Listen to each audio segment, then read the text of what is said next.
Hi there. Thank you so much for joining me. It's been a little bit and I am back, and thank you. Let me know where you're watching from. I had a huge aha today, and it just seems like, when you sometimes when you talk about things, you feel like, wow, I should have learned this a long time ago. Or you've been hearing those same words your whole life, and all of a sudden it like clicks in a very different way and it just kind of lands inside of you. And a lot of you who have followed me for a while know that one of the things that I have really been challenged by, though it doesn't look like it on the outside, so just give me some grace here. I've been really challenged by food, by giving food power and feeling like it has power over my life. And was talking with a mentor of mine recently who said, just very kind of in passing, just said, you know, lead us not into temptation is really what we're talking about here. Like you're and we kind of went on and talked about other things, but the idea that in biblical terms we talk about the enemy or the devil, or in more current terms we talk about animal magnetism or temptation or mortal mind or the false ego, like whatever you want to call it. When that thing seems to be working against you, when you feel like there's a power of some sort working against your best desires, and if you have a desire to be free of something, what seems to be pulling you in a different direction? In the Bible talks about, I will send an angel before thee to keep thee in thy way and to bring thee into the land which I have prepared for thee. Well, God prepares us for all good. Like God is for us, God's not against us. So if we recognize that any temptation coming up, it's what is the Lord's Prayer? Lead us not into temptation, but deliver us from evil. And the spiritual sense of that is in the present tense. God leads us. God does not lead us into temptation. God delivers us from evil. So if we're being tempted, it's a very clear indication that it's not coming from God. It's like the big aha. It's like, duh. It's like, hello. And yes, I've heard that all my life. But all of a sudden I realized if I'm standing in the kitchen late at night and I'm doing that thing, I think we all do it. Like you open the refrigerator 15 times thinking something magically is going to appear that's going to feel like you want to eat it. It's like we're opening the refrigerator over and over again, feeling like there's something in there that's going to satisfy me. It's not in the refrigerator, people. At least it's not for me. It's like what I'm yearning for is to feel, I don't want to say control, but there's an element of feeling like I have dominion over this temptation that is coming up for me. God's not leading us into temptation. That's the enemy doing that. That's the enemy that would keep us from getting to the place in our thought where God has prepared all good for us. That, behold, I send an angel before thee to keep thee in the way. God is sending us the angel to keep us in the way. God, the enemy is destroyed by our identifying the fact that that's the enemy talking and not God talking. It's like Mrs. Eddy in Science and Health with Key to the Scriptures. It's a book I quote a lot. Talks about, error identified is 2/3 destroyed and the last third kills itself. It's like if we identify that the temptation coming to us, that's coming up for us, is not us, it's the enemy. It's the enemy going against what your best life should look like, what your best life does look like if you would stop focusing on the enemy. This is from Exodus. If thou shalt indeed obey his voice and do all that I speak, this is talking about the angel.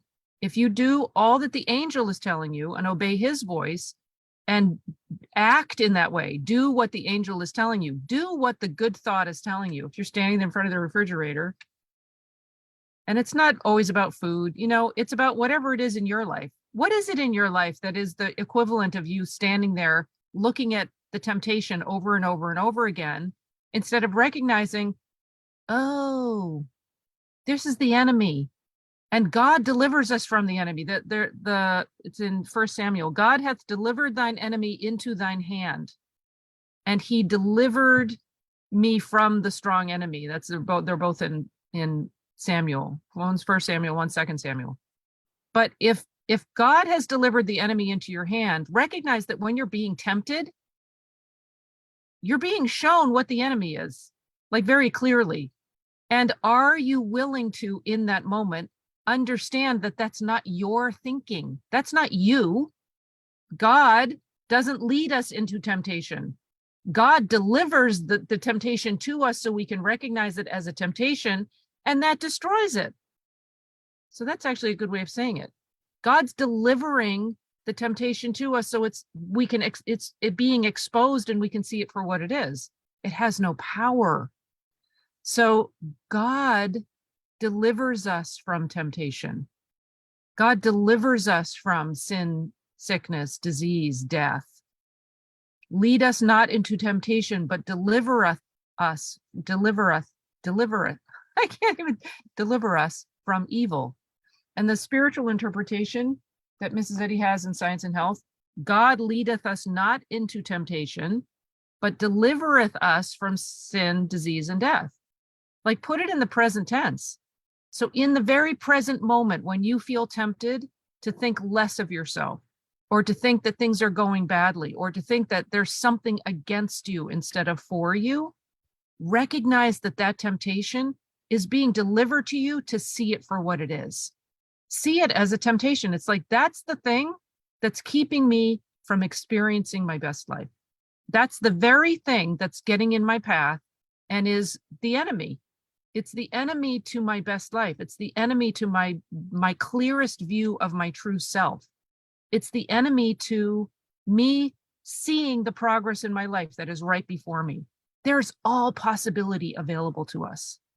God has designed and given us the best life. Are we letting a version of temptation or the enemy come in and convince us that that's not possible?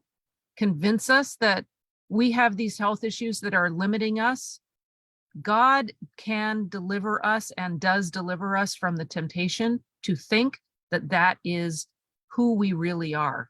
God knows who we are, and we get to know who we are by putting down the enemy, putting down, God delivers me from the strong enemy. That's what it says. God delivers me from the strong enemy. So I'm going to count on that.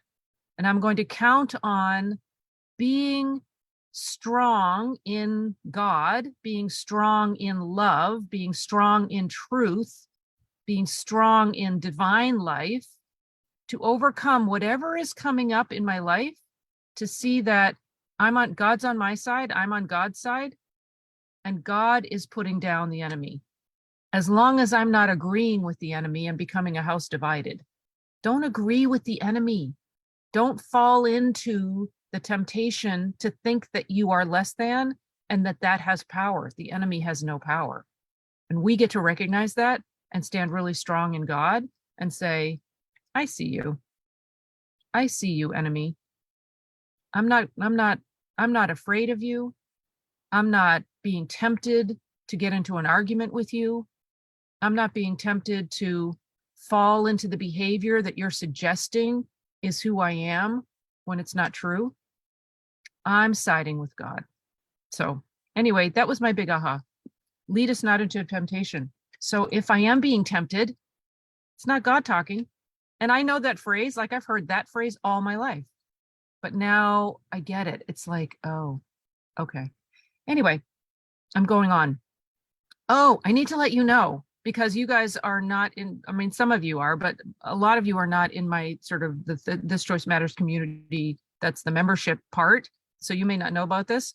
So on Monday, Tuesday, Wednesday coming up, 26, 27, 28, at noon Pacific, I'm doing a challenge. So I invite you to the challenge, and I'm going to send an email out to the people who are on my email list, but you may not be on the email list. So if you want to be on the email list, I don't know, you can get on the email list very easily. Just go to lisataylorcs.com and get on the list so you can get information about stuff I'm doing. So Monday, Tuesday, Wednesday, I'm doing a live workshop, free. This is not, there's no charge or anything. I'm doing a live challenge, 1 hour each day. And the challenge is exactly what we're talking about. It's look up, look in, look out. It's the up and out way. It's my new favorite expression, the up and out way. Look up, look in, look out. So Monday, look up, Tuesday, look in, Wednesday, look out. And if you want to know what those mean, come to the challenge. But I invite you, noon, Monday, Tuesday, Wednesday, 1 hour each day. Show up, suit up and show up. If you show up, you can grow up. I just made that up. Anyway, I'm goofy. It's early. Forgive me for being goofy. So much love to you guys. Come on Monday. I'll send emails out. And I'll probably do another little promotion here just so you guys know it's going on, or maybe I'll put it in the events or something. But anyway, I invite you. Come join me. We're going to workshop it together. It's going to be very casual, very workshop-y, very interactive Zoom. So I'm inviting you all to join me on Zoom to do this, because then I can actually talk to you instead of just this one-way thing, which kind of bugs me. Okay, lots of love. See you soon.